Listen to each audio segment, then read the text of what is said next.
welcome to our webinar. Today we're going to talk about everything you need to know about MBA letters of recommendation. My name is Nelly and I'll be the moderator on behalf of my prep team. And I'm here with Candy Lee LaBalle. She's an MBA admission expert and the founder of LaBalle Admissions. Candy was recently named the #3 best rated consultant in the world, and I'm really happy to have her here today. Before starting, I just want to let you know that you can ask questions anytime during the webinar using the Q&A box. We'll take time to answer at the end of the session. All questions are welcome, so don't hesitate. I think everything is set now, so Candy, hello, welcome. Hello everyone. Thank you so much for joining me today. And Nelly, thank you so much for all your hard work to organize this event, and to Unimi Prep for making it happen, because I think it's very important that we share as much information as we can about the MBA application process. And as Nelly has mentioned, today we're going to talk about letters of recommendation, something I like and care about a lot. And my plan is to tell you absolutely everything about letters of recommendation for MBAs, EMBAs, MIMS, which is Master of Management, or MFINs, Masters of Finance, because more or less the process is the same across all the different programs. Okay, so let's go. First of all, I want to tell you just a little acronym. Letters of recommendation is really long. It's like a lot to say, a lot to spell. So we usually just call it an LOR. So if you're new to the application process, you're going to start seeing LOR around, and all it means is letter of recommendation. Today, we're going to talk about what exactly is an LOR, why do you need an LOR, who should write your LOR, how does the LOR process work, and what are the common LOR questions. We're also going to cover a lot of other stuff as well. And as Nelly said, you have the chat box, so you can pop a question in at any time. But before we do that, why should you listen to me? Like, well, I'm going to tell you about it. Maybe you need to know who I am. Why am I telling you about this? So as Nelly mentioned, oh, that's me, nice picture. It's always good to have a professional photographer. My name is Candy Lee LaBalle. I'm an admissions expert. My mission is to take the mystery and the misery out of the application process. And I was actually recently named the #1 best consultant in the world by Poets and Quants, which is really fun, because that result comes from my clients. My clients voted me that way, so I'm very happy about that. I have been on the board of AGAC. AGAC is the organization that's the professional group behind admissions consultants. I've written for Harvard Business Review and lots of other publications, hosted conferences at Columbia, at INSEAD, at Stanford, at Berkeley. And I've visited pretty much every top school. I'm kind of obsessed with the MBA application process. It's definitely an obsession. So I'm happy to be here and talk to you today about that.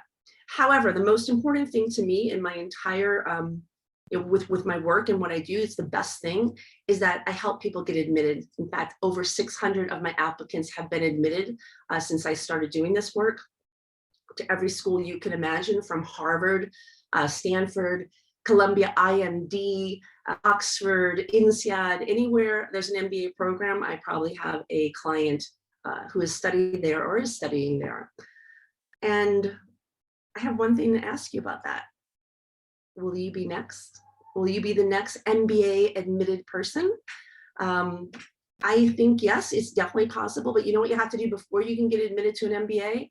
You have to understand the letter of recommendation process. So that's why we're here today, and that's what we're going to talk about in detail. So the first thing that people usually ask me is why? Why do Adcoms need a letter of recommendation? They're already asking for essays. They're already asking for my resume. I had to fill out a long data form with everything about myself. They're looking at my LinkedIn. Some schools are asking for videos. What else do they possibly need from me? Well, something that admissions talks a lot about is holistic. And if you attend any admissions sessions, you'll hear them say that word. We're looking at a holistic process, which means they're looking at all of you, not just your work experience, not just your GMAC score, but everything else, including how you work with other people, what your supervisors think about you. So it's a very important part. letters of recommendation give an outside perspective about your achievements. So you can say, hey, I made this great tool that saved $10 million for the client, but your recommender can give more details about it. Your recommender can explain, your innovative mindset, how you solve the problem under pressure, how you had to maybe fight for your idea. They can always give more information. They also can offer unique insights into your character and to your potential. It's not really easy for someone to say like, hi, I'm a loving and wonderful person who cares about others. Your recommender can say that quite easily. Your recommender can make that comment, and it's a lot more natural. It validates your application. Again, if you say in your application that you saved $20 million doing something, it'd be nice if your recommender supports that, right? It also can share information that you cannot share elsewhere in your application. Some applications are very short, and I'm looking at you, Michigan Ross, shortest application in the world. You can't share a lot of information. You can share your resume, you've got some essays, but you can't say everything. So guess what? Recommendation letters complement. If you didn't have space to tell a certain achievement, you can ask your recommender and say, hey, do you mind mentioning that thing? So the recommendation can really add more detail to your application. Is it important, the letters of recommendation? Do you really need to bother with them? How important are they? They're very important, very, very, very, very important. A good letter of recommendation can really help your application shine. It can help you stand out above all the competition who maybe have your same profile or who you share the same job with or whatnot.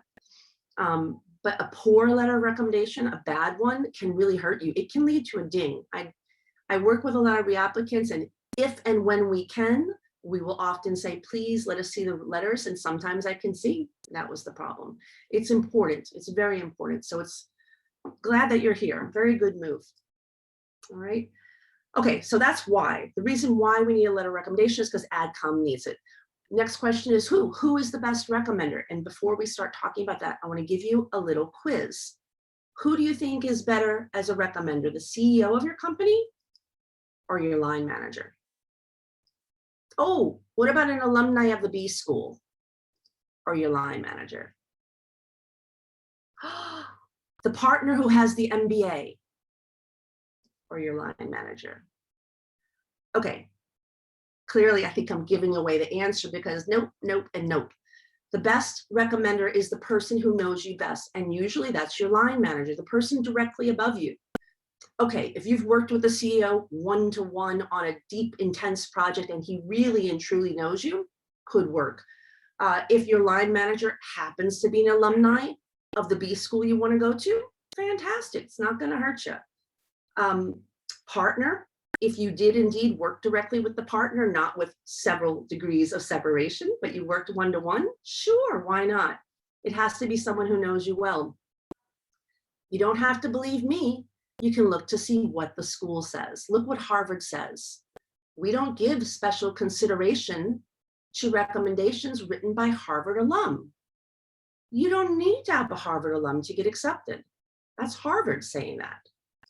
London Business School. Oh, many candidates think having a referee who's the most senior is the best thing. It's not. This is not the case. Stanford. We are impressed by what a reference letter says, not by the title or the background of who wrote it, okay? The school is telling you what they want. They want someone who knows you well, preferably a direct supervisor. Let's look a little bit more in detail, okay? How do you decide on who's the best recommender? It's A, someone who knows you well through significant direct involvement with you, preferably in the last 3 years. A good recommender is someone who's going to provide detailed anecdotes and examples to support their assertions. So if they say you're innovative, they also say, for example, and give some details. And they're sufficiently enthused to spend time writing a letter. Writing a letter of recommendation takes time. It is a really good idea if you choose a recommender who's enthusiastic about you, someone who likes you, okay? Bottom line, do they like you? These 3 points have come from Stanford, but every B school would agree with this. So that's how you choose your best recommender. But let's look a little bit more specifically. If you work at a company, a traditional company with supervisors, a hierarchy, a McKinsey, Amazon, Unilever, there's usually different levels, right? It's very easy to figure out who to ask. You ask a direct manager, a project lead, you can ask an in-house mentor, another supervisor. Probably you have several people to ask, and that's great. Good for you. Hey, yay. But sometimes you work someplace, a company, or often a bank, and you can't ask your boss. So maybe you're at a company, but your supervisor's new, hasn't been there very long. Or maybe your supervisor's a difficult person. Or maybe you just can't tell them because the company doesn't support the MBA process.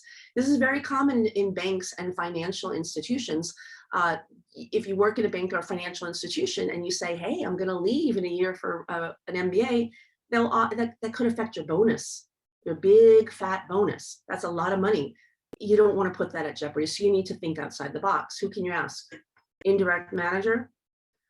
Maybe someone who used to be your manager but's left to another company, another team, a former manager, maybe a client lead.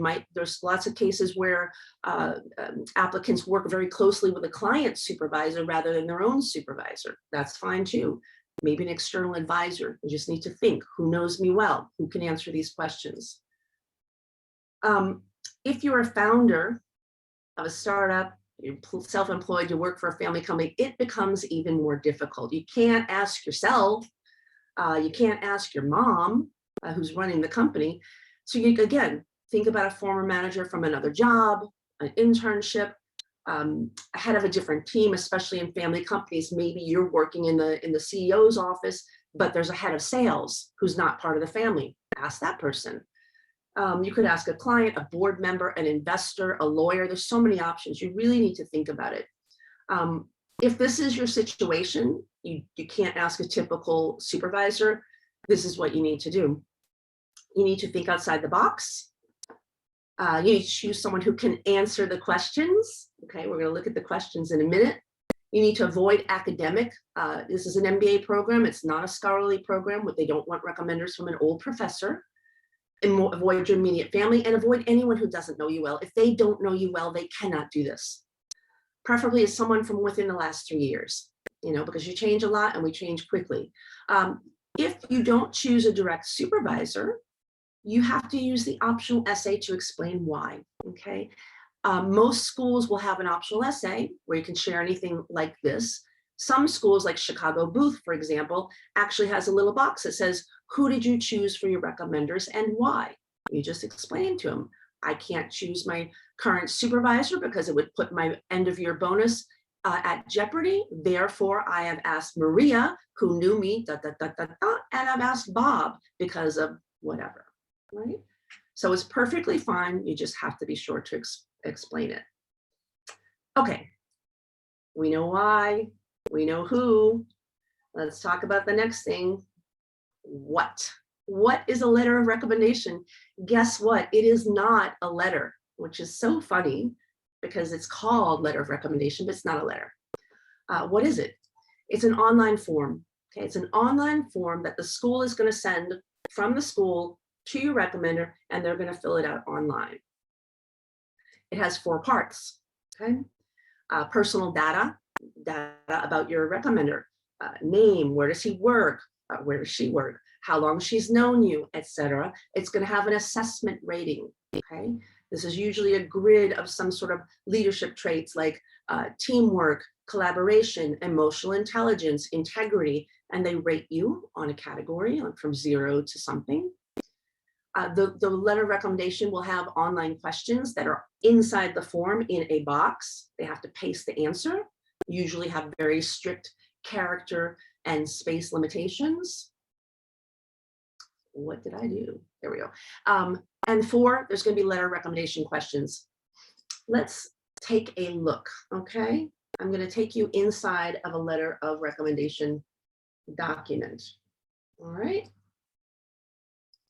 And Nellie, let me know if you can't see this. I think you can. This is from Harvard. This is the Harvard letter of recommendation form. This is what your recommender gets if you apply to Harvard. You can see there's information about the recommender. There's information about the recommender's relationship to you. And look, please provide a brief description of your interaction, 300 characters. 300 characters is like 25 words. It's really short. It does include spaces, so you need to be aware of that. Here is the assessment. There's a leadership assessment, emotional intelligence, curiosity, etc., with lots of different rankings. Another box that's limited by 500 characters with spaces. There's a second, Harvard is very thorough, it's Harvard, so there's a second assessment now about skills, another box, and then you have these questions. There are 3 questions, and it says, please respond to the questions in a single document that you upload, okay? This is the same format for Chicago Booth, for MIT, for Kellogg, for Wharton, for Ross, for Duke, for INSEAD, for London Business. Every school has more or less this system. The form is different. Sometimes you cut and paste, sometimes you upload, sometimes there's fewer questions, sometimes there's more, but this is what your recommender has to do. This is a letter of recommendation. Okay, let's go to the next screen. All right, so what questions are asked? Most schools are using what's called the GMAC Common Letter of Recommendation. Now, you know GMAC because they're the people who created the GMAT. But they're also so wonderful and kind that they also created a common letter of recommendation with these 4 questions that you see on your screen. The reason being is because usually people don't apply to one school. Usually people apply to 3, 4, 6 schools. And recommenders are like, oh my God, there's a lot of work. So GMAC said, well, let us create these 4 questions. Each school can use the questions, and then the recommender writes it one time and just has to repeat for other schools. Okay, that's the theory. It's not really how it works, as I'm going to explain in a minute. But here are the 4 questions. A brief interaction, a description of your interaction, the applicant's role. Basically, how does the applicant, the recommender, know you? How does the performance of the applicant compare to that of other individuals? What are your strengths? 500 words. Describe the most important piece of constructive feedback you've given the applicant. Details and response. 500 words, sorry. Is there anything else we should know? So these are the 4 basic questions. The majority of B school, almost all of the US schools use this. Europe, not so much. Let's take a look. Other questions are asked at other schools. There are several schools that are just doing their own thing. London Business School has 5 very unique questions. INSEAD has 6. HEC Paris has 4. Wharton has 3 questions that are different from all the other schools. Those of us in the industry are hoping that they will change to the common letter, but we don't know. And then you got schools like Berkeley, NYU Stern, Kellogg, who use the 4 questions, but then add on an extra question that reflects their own culture. Very important. If you're an applicant, and I guess that you are if you're watching this, you need to know the questions that your recommender has to answer so that you can share them with your recommender. So it's not a surprise. So they know what they have to do. And that's what we're going to talk about in a few minutes. Let's go. But first, the assessments. Remember, I told you there's these assessments. Most schools, you saw the Harvard form. There were 2 different assessments asking about leadership, teamwork, communication, professionalism, maturity, EQ, energy, creativity, intellect, initiative, on and on. It's very common that schools will ask these sorts of ratings. Majority schools are using what's called the GMAC Leadership Assessment. And I want you to write that down and remember these 3 words, GMAC Leadership Assessment. It's going to be very important for you. It covers 12 leadership competencies in 5 categories, which are achievement, influence, people, personal qualities, cognitive abilities. They're rated across 6 categories from no clue, I've never seen the applicant in this category, up to basically rock star. The applicant is so amazing in this category. My tip to you, applicant, is to get a copy of this GMAC Leadership Assessment. You can Google, it's all over the internet. Because it was written to be used by business schools as they evaluate applicants, guess what? The information is in there is good for your own application. It's good for your own essays. Look at it. Think about yourself. Do I show initiative? Where are my examples of teamwork? Where are my examples of influencing? It's a really great tool for your own application. So I highly, highly recommend you get a copy of that right away.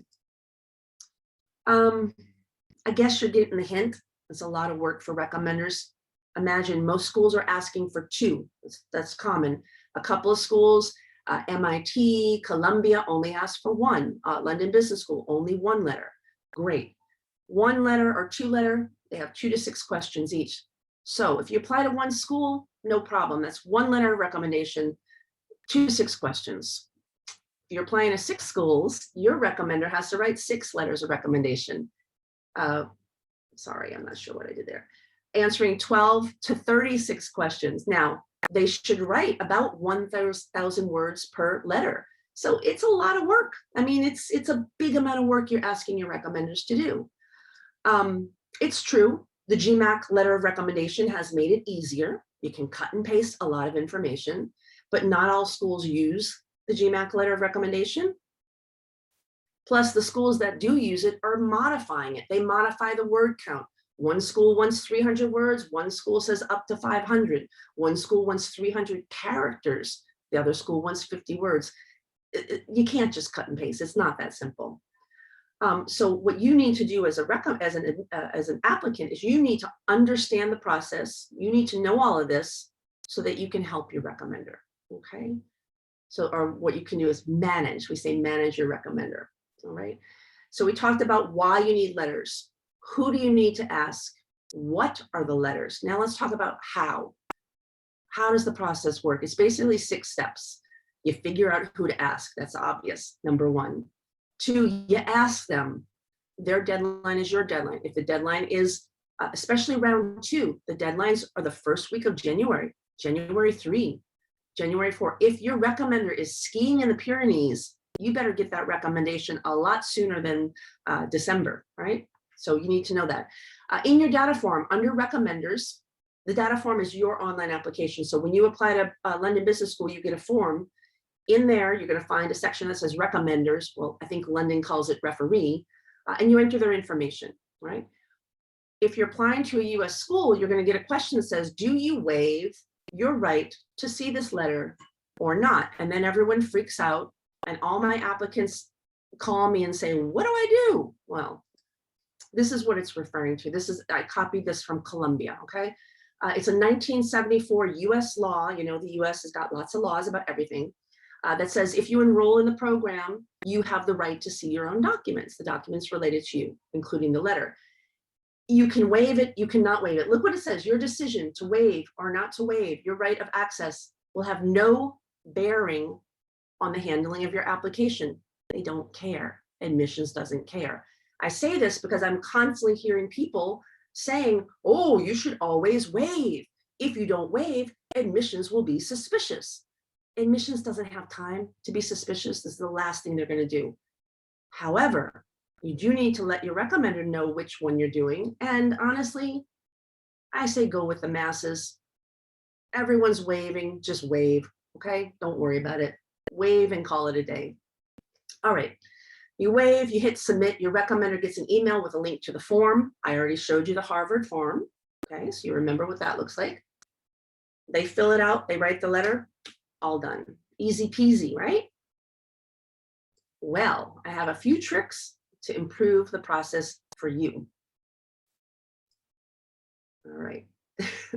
I call it the way better LaBalle LOR process, okay? And it actually goes back in time. In order to have a really good letter of recommendation, it has to start before you're ready to apply to the MBA. I'm sorry, very sensitive keyboard. Before step 1, before you figure out who you are going to ask, you need to have someone to ask. And you're going to have someone to ask because you are building relationships with seniors and mentors. Letters of recommendation come from relationships. The better your relationship, the better the letter of recommendation. But you don't start a relationship 2 months before deadline. You need to start this at the start of your career, really. That's ideal. You need to actively nurture relationships. Reach out to people you admire, reach out to a senior of the department that you would like to work in. Talk to people, ask for support, ask for advice, learn from them, okay? Build this relationship. And ideally, you should be doing this from day 1. If you're applying in this September and you haven't done this yet, get started right now, okay? Ideally, don't burn bridges. If you're leaving jobs, don't burn your bridges. Keep in touch via LinkedIn, via email. When when your mentor or the people that you admire in your business get promoted, congratulate them. They get married, congratulate them. They have a baby. Stay in touch and keep that relationship active. That good relationship is the #1 thing you can do to have a powerful letter of recommendation. There is another thing you can do. All right. And that's my second step in the way better LaBalle LOR process. And that is, don't just ask them, manage them. All right. Managing managing up, we call it managing up, is going to ensure a really good and powerful letter of recommendation. How do you manage up? Well, first of all, meet with them before you ask. Do not enter their name and let them get an email and they're like, oh, I have to do a no, no, no. And don't just call them up and say, hey, Bob, tomorrow will you do this letter? Meet them, have a lunch, which you can pay for, by the way. Flatter them. I value your opinion, Bob. You've been such an influence to me throughout my career. I would be honored if you would be my recommender. Share your goals. Get their advice about your future. Let them know how important this letter is. It's going to enhance your application. Thank them, obviously. And then prepare a welcome kit. So I call it a welcome kit. You can call it whatever you want. I say if you're going to have a recommender, prepare a welcome kit that helps them through the process. A welcome kit would be a document, some sort of paper or email that you send your recommender. It's going to have a thank you note, thanking them. It's going to share your goals. It's going to have your resume, and maybe in the resume you can highlight some bullets that they might know about and that they want to talk about. It's going to list all the schools you're going to applying. It's going to list the deadlines. It's going to have a master list of all the letter recommendation questions. So if you're applying to Kellogg, Chicago Booth, and Berkeley, that document will have the questions from those 3 schools. So your recommender can see them, right? He doesn't have to search. They're right there for him. For each of the questions, you might throw in a bullet point or 2 referring to specific examples. And if needed, you can give them an explanation of the process. If your recommender is from a consultancy or a firm where MBAs or the norm, you don't have to explain it. If it's not, if you're coming from a company where no one does MBAs, you might have to explain the process. I'm going to give you a sample. I'm going to let you see inside my secret world. This is what I share with my clients. This would be my master letter, my welcome kit. Okay, so my applicant can change this welcome kit. They can put in their local language. If they're Spanish, maybe they want to put this in Spanish. It's going to include a thank you note. I put an example, but clearly write what makes the most sense for you. There might be a little bit of text about why they're doing this, what you need. Again, totally up to you how you put it. Include your goals, short-term, long-term, why an MBA. Make it short. They don't have time to read a novel. You might want to include the schools that you're going to apply to, deadlines. Again, if they have no idea about the process, you can include about the process. This is what you have to do. It's a link. You fill this, you do that. You're going to include the questions. You're going to include how to tackle it. Basically, they need to do 1 letter at a time. So if you're applying to 4 schools, you would do the first school letter, or the recommender does the first school letter. He finishes, cuts and pastes what he can, does the second, cuts and pastes what he can, does the third, in a very structured order. It'll go faster. And then, of course, you have the questions. Again, the common letter, the leadership assessment, again, beautiful tool for them. Let's say this applicant is applying to INSEAD. Here are the questions. Some notes. Comment on the candidate's career progress. Oh, remember my fast promotion? Remember when I took over Maria's maternity leave? Major strengths. Hey, remember that customer experience project or the shutdown at the factory? So you're including a couple, you're not writing it for them, but you're giving them, you kind of jogging their memory a little bit, right? And you do that for each school, etc. So that is a good welcome kit. All right. Now, last point we're going to cover today before we move to Q&A is what should the recommender write? All right. Very important. What should they say? Sorry. I keep hitting the mouse. Apologies. Guess what? It should be very good things. It should be very good things about how absolutely amazing you are. You are a rock star, one of the best they've ever seen, one of the smartest consultants, innovative data scientists, etc. They have to back it up with examples, but really it should be over the top, flattering. There's always going to be a focus on strengths, of course. If you do the GMAC common letter, it specifically says, how do you stand out compared to others? What are the applicant's strengths? Other schools say, how do you stand out? Other schools say, how will this applicant have success in the future? It's all the same. Clearly, leadership. MBAs are about building leaders, so they do want to touch on leadership. Again, related to that, they can look at the GMAC leadership assessment form. Can you tell how much I love this form? They can look at that, and that can kind of jog their memory, their idea for stuff, to talk about. They want to mention anything that makes you truly unique. For something that you're very good at. Something maybe you're an absolute specialist in cryptocurrency, and you found a way to input cryptocurrency into the certain product thing that you're doing, et cetera, et cetera. Great, share it. It's mainly professional, of course, but it's also personal. You have to remember that an MBA experience is not an academic bubble. You're not going to the MBA and you're just going to learn a bunch of stuff. It's interactive and social. You're going to make relationships. You're going to learn from your classmates who are coming from Japan and Turkey and Texas and France and all over the world, Peru. So some personal traits would also, with examples. I always remember this one applicant I had a few years ago, his recommender, how was that letter go? That he always had a smile, that he knows the name. He knew the name of the girl cleaning the office, up to the guy who fixed the air conditioning, up to the CEO. He was just that kind of friendly guy. And so that really added a lot of value, that we know that he cares about everyone. He has these good relationships with everyone. And then each strength has to include a detailed example, okay? So it's not enough to say Maria is incredibly innovative. It needs to say Maria is incredibly innovative. In fact, I'm so impressed by how she used her innovation on this project in April of 2019, when there was this problem and nobody knew what to do. And even though she was the youngest on the team, she came up with this idea and she had to defend it in front of people, and it worked, and it led to this, this, and this. So it's a full detailed example that makes these strengths come alive. But recommendations are not all about good stuff. There's feedback, there's weaknesses, people get very nervous about this, but you don't have to be nervous. Forget about the bad stuff. Admissions is not interested in knowing, looking and saying, oh, he's impatient, he's got to be out. Oh, he needs to improve, the way he deals with conflict, out. No.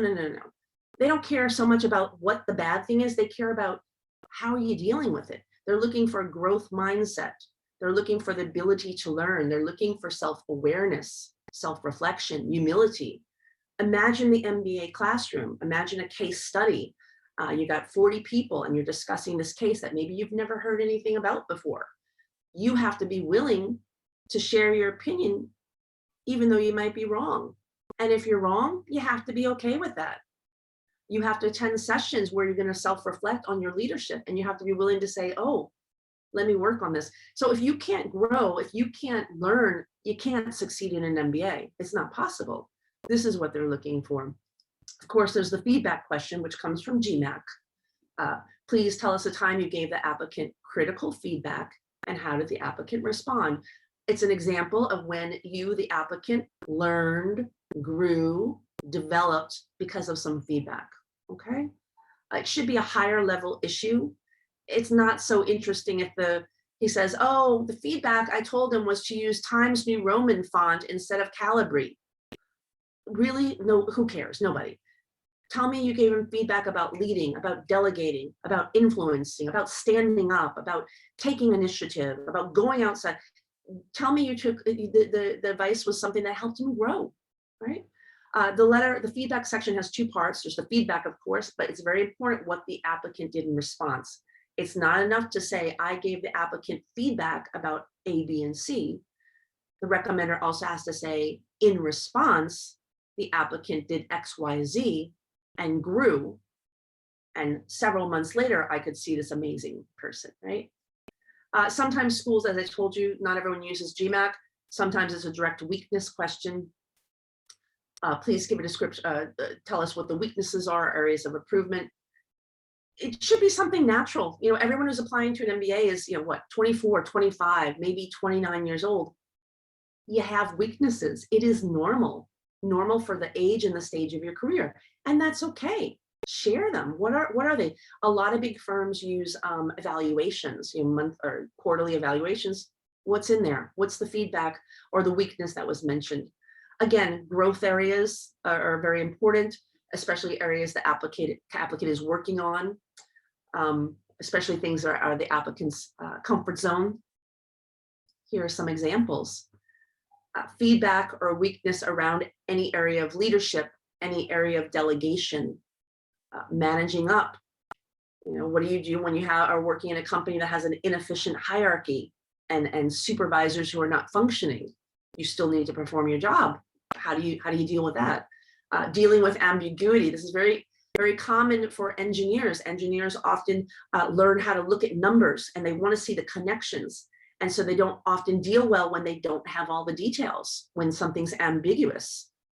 Facing conflict, interacting with authority, influencing, strategic thinking, thinking politically, all these sort of big picture areas where you're growing. These are all fantastic areas to talk about feedback or weakness. Okay. So we have discussed today, why do you need a recommendation? Who should write the recommendation? What is the recommendation letter? How does the whole process work? And what does the recommender need to say? So that's pretty much the bulk of it.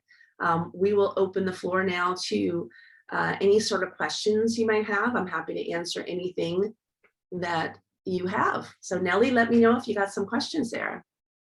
Yes, Candy, thank you very much for sharing all these wonderful tips. Indeed, we have a whole bunch of questions, so I'm going to start right away. Okay. Okay, yeah. Okay. Very specific question. Is it essential for the recommender to respond from their official email only? What if she or he has recently left the job, but is my ideal choice as a recommender? So that's a very good question. Most of the recommendation form, like when you enter your application, there's advice about this. They usually say, we prefer the recommender to use their official email. However, if not, it's okay. They would just let them know in some sort of way, you know. So it's not a problem, especially if a recommender has retired or went on to something else. It's not a problem at all. Thank you. That's encouraging to hear. Okay. Is there something I can do to help my recommender to describe me the best? I think you shared a lot of advice here. Maybe your best advice? Yeah, the absolute best advice is that you, the applicant, you have got to understand the process because it is confusing. If you understand it, you can help your recommender understand it. And that's why a welcome kit is so important. Now, the welcome kit I showed you includes the letters, the schools, the questions, the schools. It doesn't include samples. You can easily Google and you can find samples of letters of recommendation. If they are really lost and they need some help and they need to see a sample, you know, it gives them something to start and they don't want to copy it, but it can help them a lot. So anything that will help them in that way, giving them time, don't ask them 2 weeks ahead of time. Give them a couple of months at least. But best thing you can do is understand the process so that you can transmit the process to the recommender. Great. Okay, are there any cliches or certain phrases to avoid in the letter of recommendation? Say it again, I didn't understand. Are there any cliches or certain phrases to avoid in the letter of recommendation? I would say not really. So the recommender is not being evaluated. Okay, he's not the recommender, he or she is not applying. It doesn't matter if their grammar is, blah. It doesn't matter if they're not the best writer, and it doesn't matter if they use cliches. What matters is the content, what they're saying. Okay, now when you're writing your essays, that's different. You probably want to avoid the cliches. But your recommender, if your recommender is using a cliche to describe you, but providing an example and detail, not a problem. They're not being judged on their quality of writing at all, only what they're saying, the actual content. Great. We have a similar question. Can you give any tip on formatting the text of the letters? Is this important at all? Yes, that depends on the school. Okay. In general, so there's a couple of schools, I believe Stanford, for example, gives a guideline to the recommenders, and they include something like don't put a logo, because some recommenders will put the logo from their company. Stanford says no. Stanford, I think, also asks them to be double spaced, but it depends on the school. In general, if the school has a guideline, follow the guideline. If there is no guideline, stick to a normal font, Times New Roman, Calibri, something like that. Stick to a normal font size, 10 point, 11 point, and maybe put some space between the lines to make it easier to read. So yeah, so that would be it. If there's a guideline, follow it. If there's not a guideline, just use common sense to make it nice and clean. This is a great advice. I guess the letter of recommendation is not the place to be creative. Content, everything's about content. Great. Okay. Is it appropriate to ask my recommender to review their answers before they have submitted them? Well, the school would tell you no, that would be unethical. The schools are very clear that you should not write your recommendation, you should not edit your recommendation, you should not see your recommendation. If you've chosen the correct recommender as someone who truly respects you and likes you, and that you have given them the guidance, you should trust in their work. So you shouldn't ask to see it. It's not going to help things really if you change it, but that's what the schools like. Reality, people do it. It happens. It's not necessary. It's not really needed. If you can avoid it, I would avoid it. It just makes your life easier. Trust me, you have enough work with your own essays and your own application to worry about the letters of recommendation. They're always going to be more authentic when they're coming directly from the recommender. That's great advice. Another question, a very specific one. My prospective recommender can only speak the vernacular language. Can a translated version be submitted? Will the school accept it? Yes, so every school, most schools have a provision for this. So again, when you enter your data form and you go to the recommendation session, there's a lot of directions, and most schools will directly talk about that. They'll say, if your recommender does not speak English or has a different language, it's fine that they write their letter in their language. They must then get that letter translated by someone who's not you, usually an official translator. So most countries have a system of official translators. So they would be uploading both the original in the language and also sending the translated version. You probably, as an applicant, are going to have to email recommender the school and just let them know, hey, this is going to happen, and they'll make a note and it won't be a problem. This is really great to know. And actually, there are more questions coming in. So I'm keep going here. I cannot even tell my line manager about my plans for an MBA, as he will not take it positively. Can I request another peer? You already talked a little bit about this, but maybe you can sum up again what you said earlier. I think I like to quote Harvard when I think about this. So Harvard Business School says in their guide to applicants, use your best judgment. If you cannot ask your line direct manager, use your best judgment. Who else in the company knows your work and that can answer the questions about your strengths, about feedback? You might have to really think outside the box. It's definitely not easy. A peer of the same rank as you is not really preferred. But if that's all you got, it's all you got, and you're gonna have to deal with that. You would probably ask that peer to write the letter in a way that they, have been advising you, because one of the questions is feedback. So hopefully they've given you feedback, they've advised you in some way. Again, you might also reach out to admissions and let them know, unfortunately, in my situation, I don't have anyone to ask except this person, and get their feedback. They're always going to be open to talking to you about that. But yeah, use your best judgment. Someone who can answer the questions is the most important. Use your best judgment. I really like this advice. Okay, 2 questions left. How important is the letter of recommendation to my application compared to GMAC score, for example? Can it ruin my application? Okay, so how important is letter of recommendation compared to GMAT? Is that what the question? Yeah, or maybe in general.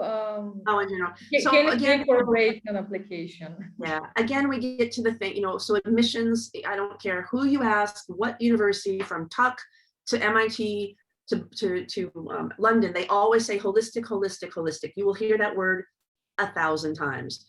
Again, it's holistic. GMAT is very important. Letter of recommendation is very important. Is one more important than the other? Not necessarily, but maybe. Depends on the school, depends on a lot of other factors. The easy answer is they're both equally very, very, very important. And that's how you should approach it, that they're both equally very important. Thank you. And the last question, maybe something related to your personal experience. What are the biggest mistakes that you have seen in relations to letter of recommendation? Biggest mistake. Asking, I think, oh gosh, there's a lot. Asking the wrong person is probably the biggest. I think that's something I come across all the time. People reach out to me from all across the world and they'll just ask me for advice. And they'll often say, yeah, look, oh, okay, I'm pretty sure I've got my CEO down for the letter. And I'm like, really? You work with him? I mean, your company's got 10,000 employees. Do you really know? Well, we were in this seminar together. I'm like, dude, you can't ask the CEO that you don't know. Admissions is going to look at that letter and they're going to know that you don't know him. And guess what? You just made a stupid decision. That's not a leadership decision. How are you going to fit into our MBA program if you can't even choose the right letter? Out. So I think choosing the wrong person is probably the worst thing you can do. Yeah, let's leave it at that. That is the worst thing you can do. I think this is also a great place to end our webinar. We have no more questions. So I thank you again. Question, Nelly, there's a question in the chat that says, is the deadline for providing recommendations Yeah, I'm the sorry. same? Yeah. Is the deadline for providing recommendations same as application deadline? Yes, the short answer is yes, it is. If the deadline is September 6th for the application, then the deadline is September 6th for the letter.